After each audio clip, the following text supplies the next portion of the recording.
ഒരു വസ്തു തിരഞ്ഞെടുക്കാനായിട്ട് ശ്രദ്ധിക്കേണ്ട കാര്യങ്ങൾ വസ്തുവിന്റെ ഷേപ്പ് എന്താണെന്നുള്ള രീതിയിൽ നോക്കാം. ഈ വസ്തുവിന്റെ ചരിവ് ഏറ്റവും നല്ലത് എങ്ങോട്ടാണ്? ഒന്നുകിൽ കിഴക്കോട്ട് ചരിഞ്ഞിരിക്കണം, അല്ലെങ്കിൽ വടക്കോട്ട് ചരിഞ്ഞിരിക്കണം. ഇത് ഒരു പെൻഡുലമാണ്. ഇപ്പോൾ ഇത് പെൻഡുലം ഡൗസിങ് എന്ന് പറഞ്ഞിട്ട് ഒരു മെത്തേഡ് ഉണ്ട്. ഇത് നമുക്ക് വളരെ ഈസി ആയിട്ട് പഠിച്ചെടുക്കാൻ പറ്റുന്ന ഒരു കാര്യമാണ്. അപ്പോൾ ഇത്തരത്തിലുള്ള പെൻഡുലം നമുക്ക് ബ്രാസിൻ്റെ ആയാലും ക്രിസ്റ്റൽസിൻ്റെ ആയാലും മെറ്റൽസിൻ്റെ ആയാലും നമുക്ക് ഓപ്പൺ മാർക്കറ്റിൽ വാങ്ങിക്കാനായിട്ട് കിട്ടും. അപ്പോൾ നമുക്ക് ഈ വാസ്തുവിനെ പറ്റിയായാലും ഫെങ്ഷുയെ പറ്റിയായാലും ഇത്തരത്തിലുള്ള നിഗൂഢ ശാസ്ത്രങ്ങളെ പറ്റി കൂടുതൽ മനസ്സിലാക്കാനും താല്പര്യമുള്ളവർക്കും ഇത്തരത്തിലുള്ള ഒരു പെൻഡുലം വാങ്ങിച്ചു നോക്കാം. അത് നമുക്ക് പ്രാക്ടീസ് ചെയ്ത് നോക്കാം. പെൻഡുലത്തെ പറ്റിയുള്ള ചെറിയ ബുക്കുകളൊക്കെ നമുക്ക് വാങ്ങിക്കാൻ കിട്ടും.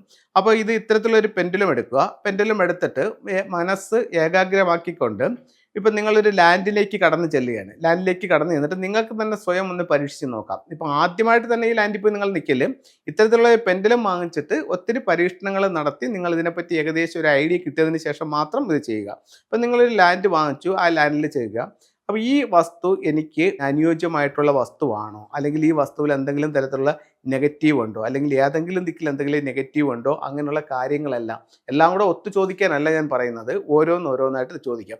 അപ്പോൾ ആ വസ്തുവിൽ ചെന്ന് നിന്നിട്ട് ഇങ്ങനെ ചോദിക്കുന്നു, ഈ വസ്തു വീട് വയ്ക്കാൻ അനുയോജ്യമായിട്ടുള്ളൊരു വസ്തുവാണോ എന്ന് ഇങ്ങനെ ചോദിച്ച് നമ്മൾ മനസ്സ് ഏകാഗ്രമാക്കി നിൽക്കുക. ഇവിടെ നമുക്ക് ചെയ്യേണ്ട ഒരു കാര്യം എന്ന് പറഞ്ഞാൽ, ഒരു കാരണവശാലും എനിക്ക് ഈ വസ്തു വേണം, എനിക്കിത് വേണം, ഇത് കൊള്ളാം, എനിക്ക് വേണം എന്നുള്ളൊരു മൈൻഡ് സെറ്റ് ഉണ്ടാവരുത്. അങ്ങനെയാണെന്നുണ്ടെങ്കിൽ നമ്മുടെ മനസ്സ് ചിന്തിക്കുന്ന സ്ഥലത്തേക്ക് ഈ പെൻഡുലം മൂവ് ചെയ്യും. അപ്പോൾ അതുകൊണ്ട് മനസ്സ് ഏകാഗ്രമാക്കിക്കൊണ്ട് വേണം ഇത് ചോദിക്കാനായിട്ട്. അതിനൊക്കെ തന്നെ തിരിച്ച് ഇത് വേണ്ട എന്നുള്ള ഐഡിയയിലൂടെ ചിരിക്കണമെങ്കിൽ ഇത് വേണ്ടാന്നേ പെൻഡുലവും പറയത്തുള്ളൂ. അതുകൊണ്ട് മനസ്സ് ഏകാഗ്രമാക്കി നിഷ്പക്ഷമായിട്ട് ഇത് പെൻഡുലം തരുന്ന നിർദ്ദേശം സ്വീകരിക്കാൻ തയ്യാറാണെന്നുള്ള രീതിയിൽ നമ്മൾ പെൻഡുലത്തെ ഡൗസ് ചെയ്യുക. അപ്പോൾ നമുക്ക് ഇത് അനുയോജ്യമായിട്ടുള്ളതാണെങ്കിൽ, ഇനിയിപ്പോൾ ഞാനത് സ്വയം കറക്കാൻ പോവുകയാണ്, ഇത് ഞാൻ തന്നെത്താൻ പിടിച്ച് കറക്കുന്നതാണ്. ഈ രീതിയിൽ ക്ലോക്ക് വൈസിൽ അത് കറങ്ങും. പെൻഡുലം കറങ്ങിയതല്ല, ഞാൻ പിടിച്ച് കറക്കിയതാണ്. പക്ഷേ യഥാർത്ഥത്തിൽ ഇതുപോലെ പെൻഡുലം റീഡ് ചെയ്യും. നമ്മൾ കുറച്ച് സമയമെടുക്കണം. അത്രയും ഒരു സമയം നമുക്കിവിടെ ഇല്ലാത്തത് കൊണ്ടാണ് ഞാനിത് സ്വയം പിടിച്ച് കറക്കുന്നത്.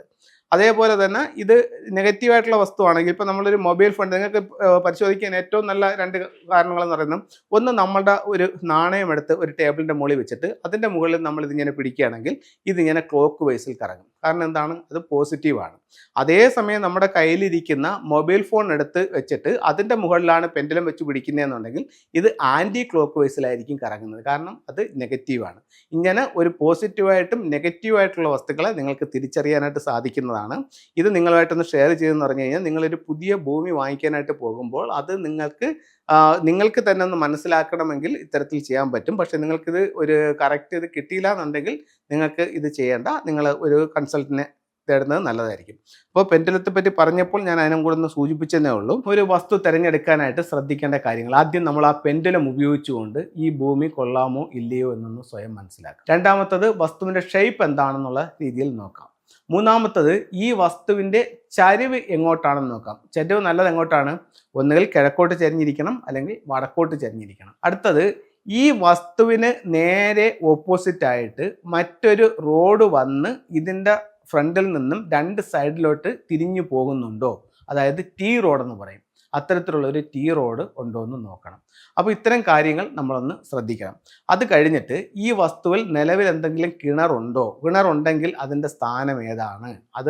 അതിന് ഏറ്റവും ഉത്തമമായിട്ടുള്ള സ്ഥാനം എന്ന് പറയുന്നത് വടക്ക് കിഴക്കെന്ന് പറയുന്ന ഈശാന കോണാണ്. അപ്പോൾ ആ ഈശാന കോണിൽ കിണർ വന്നിട്ടുണ്ടോ എന്ന് നോക്കണം.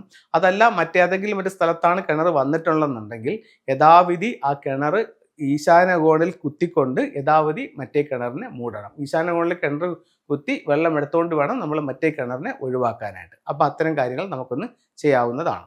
അത് കഴിഞ്ഞിട്ട് നമുക്ക് ഫെങ്ഷുയുടെ ചില റെമഡികൾ, ചില ടൂളുകളിലേക്ക് പോകാം. ഒരു കൗ ആൻഡ് ചൈൽഡ് ഇത്തരത്തിലുള്ള ഒരു സ്റ്റാച്ചു നമുക്ക് എവിടെ വെക്കാം? സ്വീകരണ മുറിയുടെ തെക്ക് കിഴക്ക് ഭാഗത്ത് വയ്ക്കാം. ഇത് സാമ്പത്തികമായിട്ട് ഒരുപാട് നേട്ടങ്ങൾ നമ്മുടെ ജീവിതത്തിലേക്ക് കൊണ്ടുവന്ന് തരും.